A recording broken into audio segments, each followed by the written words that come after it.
Coach Nick, Achieve Fit Online. Hey look, this is a board and there are words and numbers on it we're going to go over right now.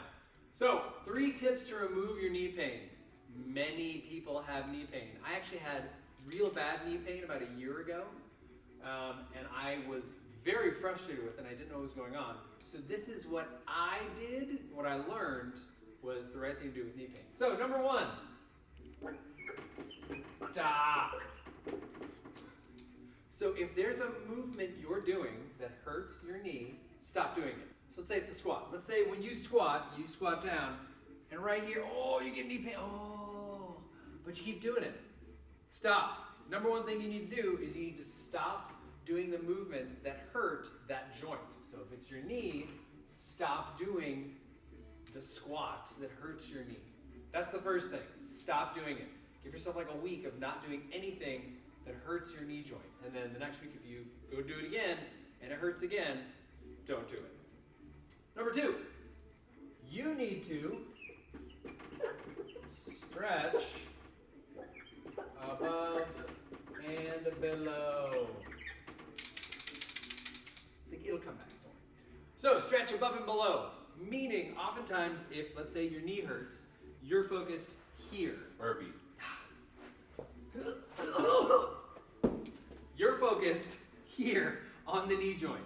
You want to think about the muscles above and below as well as the joints above and below. So you want to think about your hip. Is your hip tight? Like your lumbopelvic hip complex? Are you tight in there? Are you tight at the ankle joint?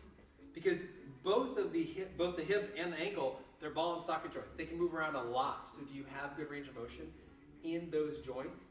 That's a big thing to think about when you have pain in a joint that only goes, one direction.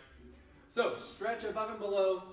You just need to loosen up those areas and mobilize those areas. I should maybe have written mobilize.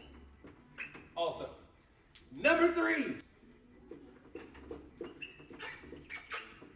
form. Don't worry, next time I'm not going to use this pen. Form. Form's important.